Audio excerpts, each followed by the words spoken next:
Hello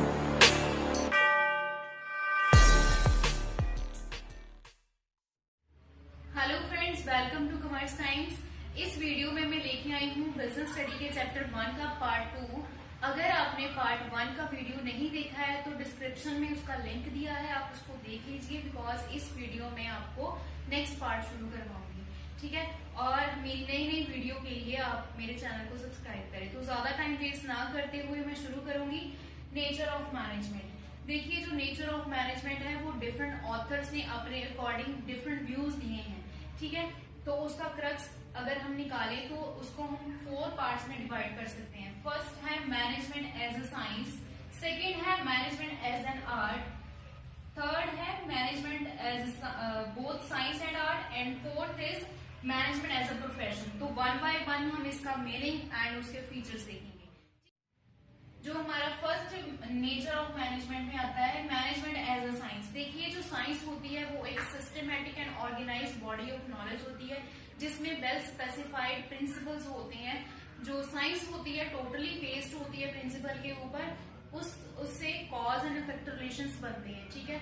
और इसके जो मेन फीचर्स हैं वो क्या है? सबसे पहला है सिस्टमैटिक बॉडी ऑफ नॉलेज। देखिए, हम सबको पता है जो एक साइंस में, जैसे हमने 10th तक पढ़ा हुआ है, साइंस में एक सिस्टमैटिक बॉडी ऑफ नॉलेज होती है। दैट मीन्स के हर एक चीज के पीछे कुछ ना कुछ कारण होता है, कुछ ना कुछ उसका इफेक्ट होता है, ठीक है। तो जो मैनेजमेंट में भी कुछ ऐसा ही रिलेशन होता है, हर एक चीज का कुछ कारण होगा। तो ये एक मेन फीचर बन जाता है मैनेजमेंट एज अ साइंस का। नेक्स्ट है principle are based on experimentation. देखिए, साइंस में जितने भी प्रिंसिपल्स होते हैं वो एक्सपेरिमेंटल बेस्ड होते हैं। हर एक चीज के ऊपर अगर प्रिंसिपल बनाया जाता है तो उसको बार बार या कई बार एक्सपेरिमेंट करके उसका फिर ही कोई डिसीजन लेके वो परमानेंट प्रिंसिपल बना दिया जाता है। तो एज इट इज ये जो प्रिंसिपल है मैनेजमेंट में ऐसा नहीं होता, कभी कभी होता है, कभी कभी नहीं होता है। तो ये हम कह सकते हैं ये जो फीचर है वो पार्टली मैनेजमेंट में आता है, ठीक है। नेक्स्ट है यूनिवर्सल वैलिडिटी। यूनिवर्सल वैलिडिटी का मतलब होता है जितने भी साइंस के प्रिंसिपल्स हैं, जहाँ रूल्स एंड रेगुलेशन जो भी हैं वो यूनिवर्सल एप्लीकेबल होते हैं, लेकिन मैनेजमेंट में ऐसा नहीं होता है, ठीक है। नेक्स्ट है मैनेजमेंट एज अ आर्ट। तो मैनेजमेंट एज अ आर्ट का क्या मतलब है? जो आर्ट होता है, आर्ट एक सिस्टमैटिक बॉडी ऑफ नॉलेज होती है जिसमें हमें स्किल्स या फिर क्रिएटिविटी चाहिए होती है। फॉर एग्जाम्पल, एक पेंटर है, उसमें एक अलग आर्ट होगी। मान लो कि एक जगह के ऊपर एक एरिया में 4-5 पेंटर्स हैं, तो वो अपने अपने तरीके से अपना काम करेंगे। तो मैनेजमेंट में एज एन आर्ट कैसे ले सकते हैं, इसके हम फीचर्स देखते हैं। सबसे पहला फीचर्स है इसका भी systematic body of knowledge. Systematic body of knowledge में भी यही है, अगर कोई बंदा आर्टिस्ट है तो उसको भी अपने काम बारे प्रॉपर तरह की नॉलेज होनी चाहिए कि वो बंदा अपना काम करने में माहिर होना चाहिए, ठीक है। नेक्स्ट जो इसका फीचर है वो है पर्सनलाइज एप्लीकेशन। तो ये जो है जैसे कोई टीचर है, टीचर आपको स्टडी करवाता है, हर एक बंदे का जो काम है, काम करने का तरीका है वो डिफरेंट होता है। अगर आपको 5 टीचर पढ़ाते हैं फॉर एग्जांपल, तो हर एक टीचर का पढ़ाने का तरीका जो है वो डिफरेंट होगा। एज इट, अगर कोई आर्टिस्ट है वो पेंटिंग बनाता है, तो चाहे वो एक ही पेंटिंग बनाए तो उनका पेंटिंग बनाने का जो तरीका है वो डिफरेंट होगा। तो ये जो मैनेजमेंट एज आर्ट की अगर हम बात करें तो पर्सनल एप्लीकेबल होता है, मतलब कि पर्सन के ऊपर डिपेंड करता है कि वो अपना कार्य कैसे करता है। थर्ड है based on practice and creativity. देखिए, जो आर्ट का काम होता है, जितना हम किसी चीज की, जैसे आपने सुना होगा, हम प्रैक्टिस मेक्स मैन परफेक्ट। जितना हम किसी चीज की प्रैक्टिस करते हैं उतनी हमारी जो क्षमता है बढ़ती जाती है। जितनी बार हम प्रैक्टिस करेंगे उतनी बार हम इम्प्रूव होंगे, ठीक है। तो ये थे हमारे मैनेजमेंट एज अ आर्ट के फीचर्स। नेक्स्ट है management both science and art. इसका क्या मतलब है? देखिए, मैनेजमेंट में दोनों ही चीजें आती हैं, साइंस भी आती है और आर्ट भी आती है। हम ये नहीं कह सकते कि जो मैनेजमेंट है अकेली साइंस है या फिर अकेली आर्ट है। तो जो मैनेजमेंट है दोनों साइंस और आर्ट इंक्लूड करती है। इसमें कुछ फीचर्स होते हैं साइंस के एंड कुछ फीचर्स होते हैं आर्ट्स के। चलिए नेक्स्ट हम करते हैं मैनेजमेंट एज अ प्रोफेशन, ठीक है। जो प्रोफेशन होता है, profession can be defined as occupation backed by the specialised knowledge and training in which entry is restricted. तो दैट मीन्स कि जो प्रोफेशन होता है एक तरह की ऑक्यूपेशन होती है, किसी का कितना हो सकता है, तो उसको अपना कितना करने के लिए, काम करने के लिए एक स्पेशल तरह की नॉलेज होनी चाहिए। तो इसके हम फीचर्स पढ़ते हैं। फर्स्ट जो फीचर है, well defined body of knowledge. अगर किसी बंदे ने कोई स्पेशल टाइप का काम करना है तो उसको उसके काम के रिगार्डिंग एक प्रॉपर तरह की नॉलेज होनी चाहिए। फॉर एग्जाम्पल, अगर किसी ने लॉयर बनना है, लॉयर बनने के लिए उसको एक स्पेशल टाइप की स्टडी करनी पड़ेगी और उसको अपने जो भी उसको रिक्वायरमेंट है लॉज पढ़ने की, उसकी एक प्रॉपर नॉलेज होनी बहुत ही ज्यादा जरूरी है, अदरवाइज वो बंदा लॉयर नहीं बन सकता। सेकेंड जो इसका फीचर है वो है रिस्ट्रिक्टेड एंट्री। देखिए, अगर एक नॉर्मल बंदा कहे कि मैंने +2 जब नॉर्मल ग्रेजुएशन करके लॉयर बनना है, तो वो नहीं बन सकता, क्योंकि वहां पर एंट्री रिस्ट्रिक्टेड है। ऐसे ही अगर कोई बंदा कह रहा है कि मैंने डॉक्टर बनना है सिंपल एजुकेशन लेके, तो ऐसा पॉसिबल नहीं है। उसको डॉक्टर बनने के लिए MBBS की डिग्री करनी पड़ेगी, अदरवाइज उसकी कोई एंट्री नहीं है। ठीक है। नेक्स्ट है presence of professional association. Professional association का क्या मतलब है कि जो भी हमारे जितने भी प्रोफेशनल्स होते हैं उनकी कोई ना कोई एसोसिएशंस होती हैं जिनसे उनको जुड़ना पड़ता है। ठीक है। जैसे डॉक्टर्स को डॉक्टर बनने के लिए जब बन गए हैं तो उनको अपने आप को रजिस्टर करना पड़ता है medical councils of India, as it is lawyers को बार काउंसिल ऑफ इंडिया के साथ एसोसिएट करना पड़ता है। ठीक है। नेक्स्ट जो फीचर है वो है सर्विस मोटिव। हर एक प्रोफेशनल का जो मेन मोटिव होता है वो सर्विस प्रोवाइड करना होता है सोसाइटी को। दैट मीन्स कि अगर कोई बंदा डॉक्टर बनता है तो वो किसके लिए काम करेगा, वो फॉर सोसाइटी, सोसाइटी की भलाई के लिए काम करेगा। ठीक है। तो ये सारे फीचर्स थे मैनेजमेंट एंड प्रोफेशन की। नेक्स्ट हम करते हैं level of management. Level of management में 3 तरह के लेवल है। फर्स्ट है टॉप, सेकंड है middle and third is low. तो 1 बाय 1 हम इसको डिस्कस करेंगे। जो टॉप लेवल मैनेजमेंट होती है, इसमें सबसे ऊपर वाले जो लोग होते हैं वो आते हैं, जैसे चेयरमैन हो गया, बोर्ड ऑफ डायरेक्टर्स होंगे, मैनेजिंग डायरेक्टर हो गया, जनरल मैनेजर हो गया, प्रेसिडेंट हो गया, वाइस प्रेसिडेंट हो गया, चीफ एग्जीक्यूटिव ऑफिसर जिसको CEO भी बोलते हैं हम, chief financial officer, chief operating officer extra. ठीक है। तो हमारी जो टॉप लेवल मैनेजमेंट होती है, इसका क्या काम होता है, मेन फंक्शंस क्या है टॉप लेवल मैनेजमेंट के, वो हम पढ़ेंगे।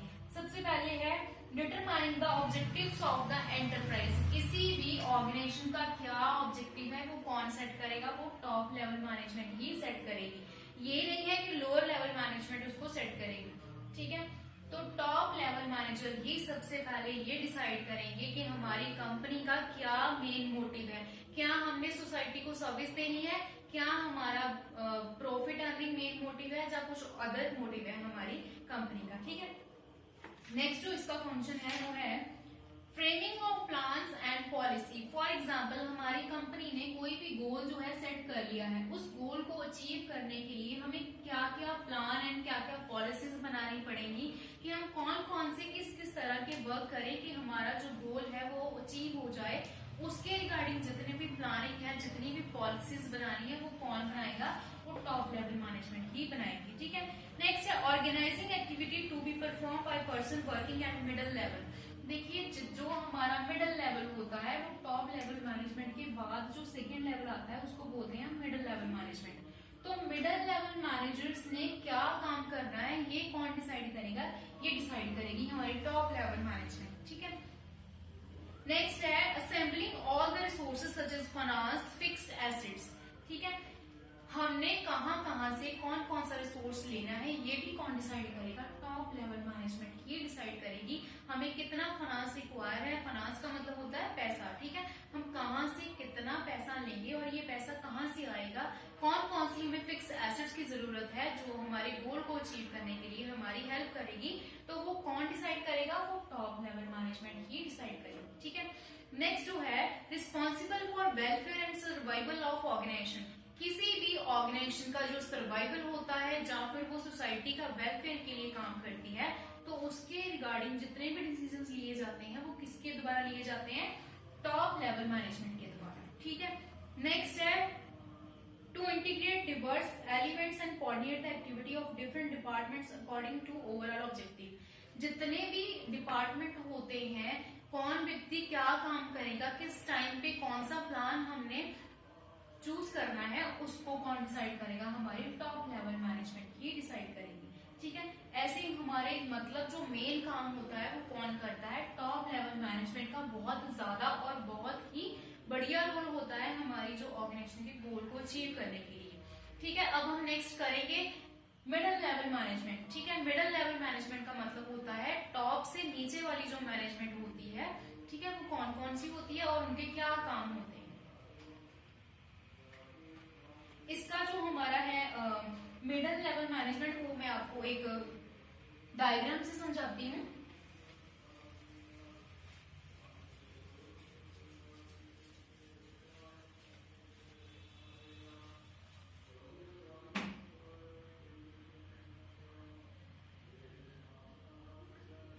मान लीजिए कोई भी ऑर्गेनाइजेशन है, ऑर्गेनाइजेशन में बहुत सारे डिपार्टमेंट्स होते हैं, जैसे production department, sales department, purchase department,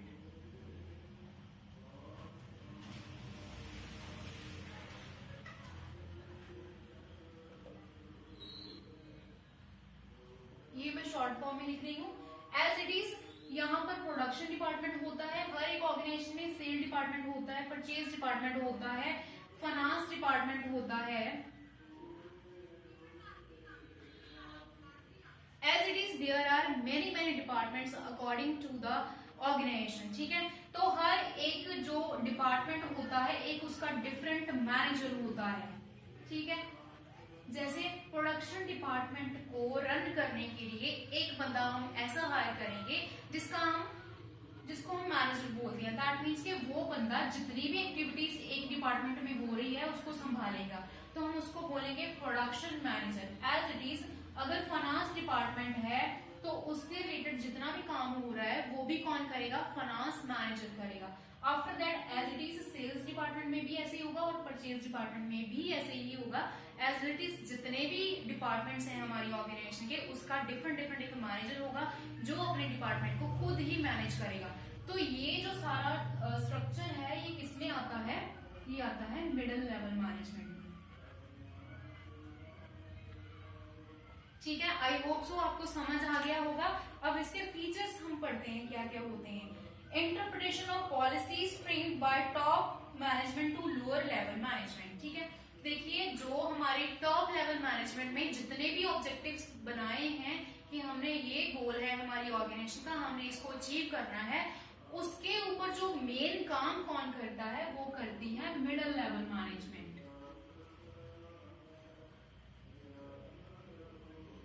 that means के मिडिल लेवल मैनेजमेंट ही डिसाइड करेगी, मिडिल लेवल मैनेजर्स ही डिसाइड करेंगे कि जो हमारी लोअर लेवल मैनेजर्स है, जो मेन वर्कर्स हैं हमारे काम करने वाले, वो कौन बंदा कौन सा काम करेगा। तो ये डिसीजन कौन लेता है, मिडिल लेवल मैनेजर। ठीक है, नेक्स्ट है organising the activity of the department for executive plans and policies. जैसे मैंने आपको बताया कि हर एक ऑर्गेनाइजेशन में डिफरेंट डिफरेंट तरह के डिपार्टमेंट्स होते हैं, जैसे production department, finance department, sales department and purchase department, और भी बहुत सारे होते हैं। तो अगर मैं बात करूं एक डिपार्टमेंट की, जैसे हम बात करते हैं प्रोडक्शन डिपार्टमेंट की, प्रोडक्शन डिपार्टमेंट को अगर कोई बंदा देख रहा है तो उसका नाम क्या है, प्रोडक्शन मैनेजर। तो प्रोडक्शन मैनेजर जो है जितनी भी उसकी डिपार्टमेंट में एक्टिविटीज हो रही है उसका वो जिम्मेदार खुद होगा। ठीक है, तो एज इट इज हर एक मैनेजर का अपना अपना काम है, अपने काम के अपने डिपार्टमेंट के लिए वो एक सिंगल बंदा खुद जिम्मेदार होगा। किस बंदे ने क्या काम करना है उसके लोअर लेवल मैनेजमेंट के ऊपर, तो वो कौन डिसाइड करेंगे, वो मिडिल लेवल मैनेजमेंट ही डिसाइड करेंगे। ठीक है, नेक्स्ट है फाइंडिंग आउट और recruiting, selecting, appointing the required employees. देखिए जितने भी डिपार्टमेंट्स हैं वहां पर एक सिंगल बंदा काम नहीं कर सकता। अगर हम ये कहें कि प्रोडक्शन मैनेजर है तो वो सारी प्रोडक्शन का काम कर लेगा, तो इट इज नॉट पॉसिबल। जितने भी बंदे जिस तरह की क्वालिफिकेशन के बंदे प्रोडक्शन मैनेजर को चाहिए होंगे तो वो उस तरह के बंदों को हायर करने की अथॉरिटी किसकी होती है, मिडिल लेवल मैनेजमेंट की। As it is different department में जिस तरह के बंदे, जिस तरह की क्वालिफिकेशन के बंदे जिसको भी चाहिए, उसके मैनेजर जो अलग अलग बनाए हुए हैं वो खुद अपने बंदों को डिसाइड करेंगे कि हम किसको हायर कर रहे हैं, उसमें कौन सी क्वालिटीज होनी चाहिए, उसको क्या ट्रेनिंग प्रोवाइड करनी है, ये सारा काम करती है मिडिल लेवल मैनेजर्स। ठीक है, नेक्स्ट है motivating the persons to perform their best ability. देखिए, अगर हमने अपने बंदे जो है हायर कर लिए हैं, ये जो मिडिल लेवल मैनेजमेंट है इसमें जितने भी बंदे काम करेंगे वो हमने हायर तो कर लिए हैं, लेकिन जरूरी नहीं है कि हर एक बंदा ट्रेंड हो सकता है वहां पर कुछ ऐसे बंदे हो जो बिल्कुल ही फ्रेशर हो, जिनको कोई काम की नॉलेज नहीं है, उनको नहीं पता है कि आपके ऑर्गेनाइजेशन में काम कैसे करना है। तो उन बंदों को ट्रेनिंग देने का काम भी कौन करेगा? मिडिल लेवल मैनेजर्स ही करेंगे। ठीक है, उनको मोटिवेट करेंगे अपने काम के टुवर्ड। नेक्स्ट है cooperate with other department for smooth functioning. देखिए, जो ऑर्गेनाइजेशन होती है जरूरी नहीं है ऐसा कभी हो ही नहीं सकता कि एक डिपार्टमेंट काम करे और पूरी की पूरी ऑर्गेनाइजेशन का गोल जो है अचीव हो जाए, ऐसा नहीं होता।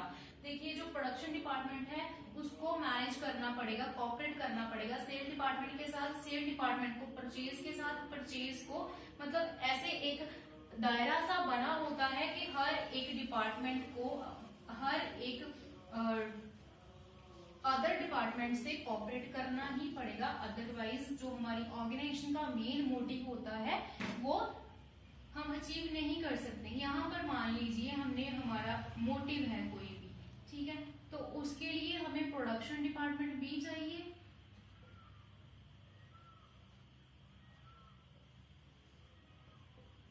फाइनेंस डिपार्टमेंट भी चाहिए,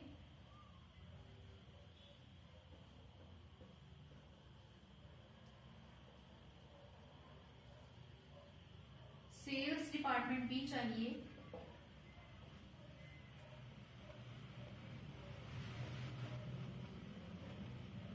परचेज डिपार्टमेंट भी चाहिए, अगर मान लेते हैं कोई एचआर डिपार्टमेंट चाहिए हमें, जहां कोई भी और अदर डिपार्टमेंट। ठीक है, एज इट इज अगर हम प्रोडक्शन कर रहे हैं, प्रोडक्शन हम कहां से करेंगे? अगर हमारे पास रॉ मटेरियल है तो रॉ मटेरियल कौन परचेज करेगा? Purchase department. तो दैट मीन्स कि परचेज डिपार्टमेंट को प्रोडक्शन डिपार्टमेंट के साथ कोऑपरेट करना ही पड़ेगा, अदरवाइज कोई वैल्यू नहीं है इन दोनों की अपनी अपनी सिंगल डिपार्टमेंट के ऊपर। जैसे अगर परचेज डिपार्टमेंट ने कोई सामान परचेज तो कर लिया है लेकिन उस सामान को हम यूज नहीं कर रहे हैं, दैट मीन्स का प्रोडक्शन नहीं हो रही है, तो उस परचेज किए हुए रॉ मटेरियल का कोई फायदा नहीं है जब तक वो मटेरियल जो है प्रोडक्शन डिपार्टमेंट के पास नहीं आ जाता। तो एज इट इज अगर प्रोडक्शन डिपार्टमेंट में सामान बन गया है तो उसने किसको भेजना है? सेल डिपार्टमेंट को।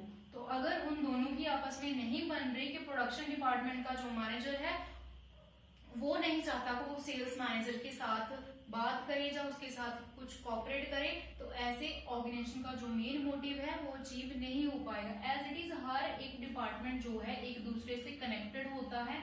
अगर हमने ऑर्गेनाइजेशन का मोटिव जो है या मेन ऑब्जेक्टिव्स है वो हमने अचीव करना है तो वो कैसे होगा? अगर हर एक डिपार्टमेंट एक दूसरे से कोऑपरेट करे। तो मिडिल लेवल मैनेजमेंट के ऊपर हमने क्या सीखा है कि हर एक डिपार्टमेंट के मैनेजर को एक दूसरे के साथ कोऑपरेट करना पड़ेगा, तभी हम ऑर्गेनाइजेशन का जो मेन मोटिव है वो अचीव कर पाएंगे। ठीक है, चलिए हम नेक्स्ट करते हैं हमारा जो लोअर लेवल मैनेजमेंट है।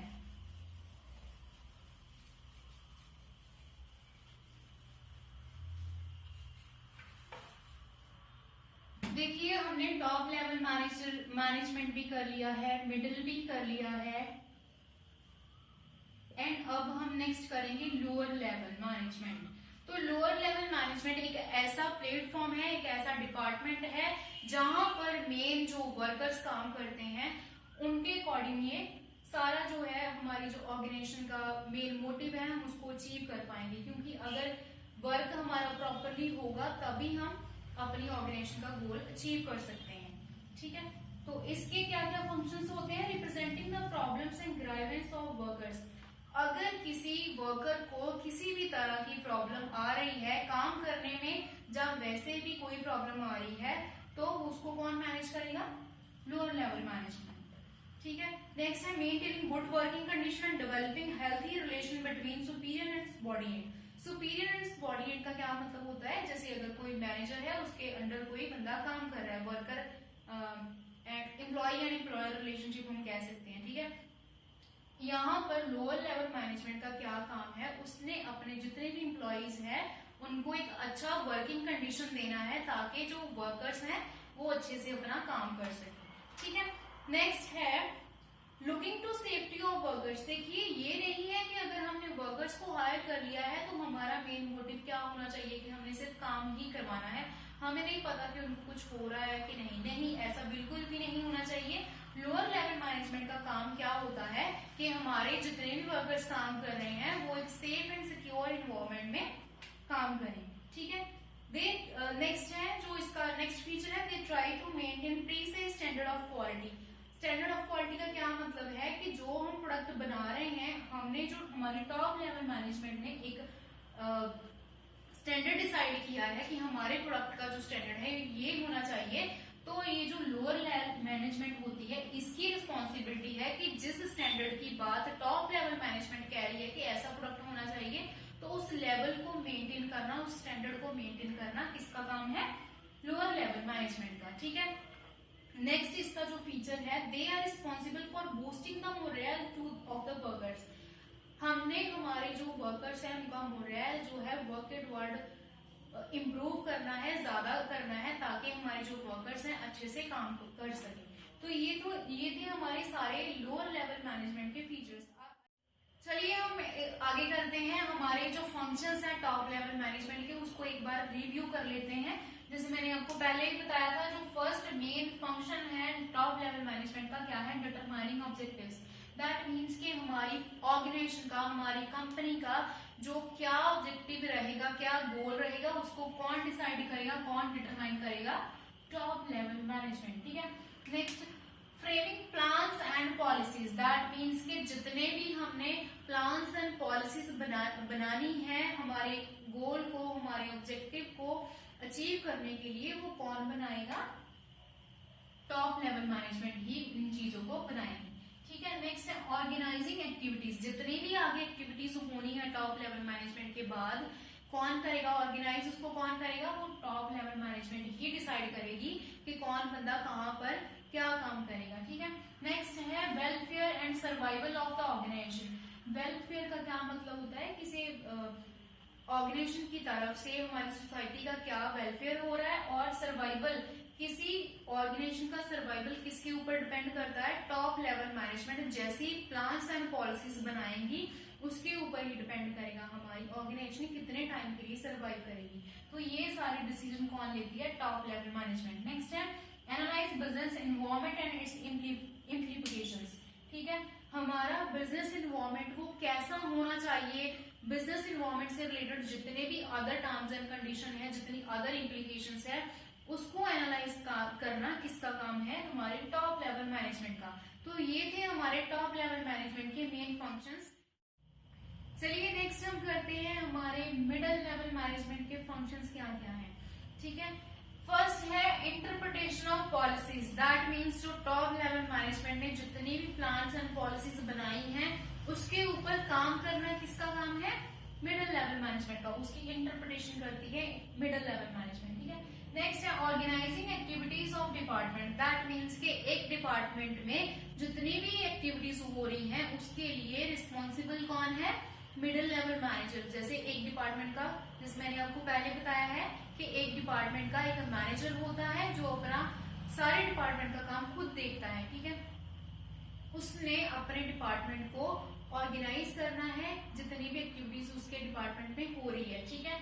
नेक्स्ट है recruitment and selection of employees. That means के एक डिपार्टमेंट में काम करने के लिए हमें किस तरह के एम्प्लॉइज चाहिए, क्या उनकी क्वालिफिकेशन होनी चाहिए, ये सारी चीजें रिक्रूट भी वही करते हैं, और सिलेक्शन कौन कौन से बंदे हमारे फॉर्म में आ सकते हैं उनकी सिलेक्शन कौन करेगा, मिडिल लेवल मैनेजर्स, ठीक है। नेक्स्ट है इंस्ट्रक्टिंग एम्प्लॉइज। अब हमने जो बंदे हायर कर लिए हैं एम्प्लॉइज हायर कर लिए हैं, तो उनको इंस्ट्रक्शन देने का काम कौन करेगा, मिडिल लेवल मैनेजमेंट। नेक्स्ट है कोऑपरेट विद अदर डिपार्टमेंट्स। हमारी ऑर्गेनाइजेशन में जितने भी अदर डिपार्टमेंट्स हैं उनके साथ कोऑपरेट करने का काम किसका होता है, मिडिल लेवल मैनेजमेंट के जितने भी मैनेजर्स हैं, ठीक है। नेक्स्ट है इम्प्लीमेंटिंग द टॉप लेवल, जो भी टॉप लेवल मैनेजर्स ने, टॉप लेवल मैनेजमेंट ने जितने भी प्लान्स एंड पॉलिसीज बनाई हुई हैं उसके अकॉर्डिंग काम करना किसका काम है? मिडिल लेवल मैनेजमेंट का।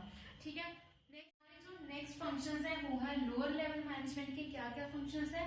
सबसे पहला जो फंक्शन है लोअर लेवल मैनेजमेंट का वो है good working conditions. That means के जिस एरिया में वर्कर्स ने, एम्प्लॉइज ने फाइनली काम करना है वो जगह जो है अच्छी कंडीशन में होनी चाहिए। ठीक है, इसकी इंश्योरिटी करना किसका काम है? लोअर लेवल मैनेजमेंट का। नेक्स्ट है सेफ्टी ऑफ वर्कर्स। देखिए हमारे लिए सोसाइटी जितनी इंपॉर्टेंट है उतनी ही इंपॉर्टेंट हमारे वर्कर्स होने चाहिए, क्योंकि बनाने वाला बंदा अगर सेफ रहेगा तो तभी हम किसी सोसाइटी को कोई भी प्रोडक्ट दे सकते हैं। तो इसलिए जो लोअर लेवल मैनेजमेंट होगी वो हमारे वर्कर्स की सेफ्टी को इंश्योर करेगी ताकि हमारे जो वर्कर्स हैं एक सेफ एंड सिक्योर एरिया में काम करें। नेक्स्ट है हेल्पिंग मिडिल लेवल मैनेजमेंट। देखिए जो हमारी लोअर लेवल मैनेजमेंट होती है वो हमारे जो मिडिल लेवल मैनेजमेंट है उसकी बहुत ज्यादा हेल्प करती है ताकि वो सब मिलके हमारी जो ऑर्गेनाइजेशन का मेन मोटिव है, मेन ऑब्जेक्टिव है उसको अचीव कर सकें। ठीक है, नेक्स्ट है मेंटेनिंग क्वालिटी स्टैंडर्ड। जितने भी प्रोडक्ट्स बनाए जाते हैं वो कौन बनाता है? लोअर लेवल मैनेजमेंट की देखरेख में सारे के सारे प्रोडक्ट्स बनाए जाते हैं। तो जो टॉप लेवल मैनेजमेंट ने एक स्टैंडर्ड मेंटेन करने के लिए बोला है तो वो लोअर लेवल मैनेजमेंट की रिस्पॉन्सिबिलिटी बन जाती है कि हमारी जो टॉप लेवल मैनेजमेंट है जो स्टैंडर्ड उन्होंने बोला था वही स्टैंडर्ड हमारे प्रोडक्ट्स के ऊपर होना चाहिए। ठीक है, नेक्स्ट है मिनिमाइज वेस्टेज ऑफ मटेरियल।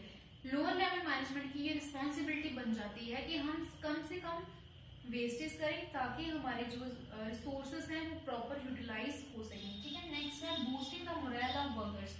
हमारी जो लोअर लेवल मैनेजमेंट है वो एक बहुत अच्छा रोल प्ले करती है कि हमारे जो वर्कर्स हैं उनको काम करने की क्षमता बढ़ाई जाए, उनको स्टेप बाय स्टेप ये बताया जाए कि आप कर सकते हो, उनको काम करने के लिए मोटिवेट करने के लिए हमारी जो लोअर लेवल मैनेजमेंट है वो बहुत हेल्प करती है। तो ये थी हमारी लेवल ऑफ मैनेजमेंट जो भी थी। आई होप सो आपको अच्छे से समझ आ गया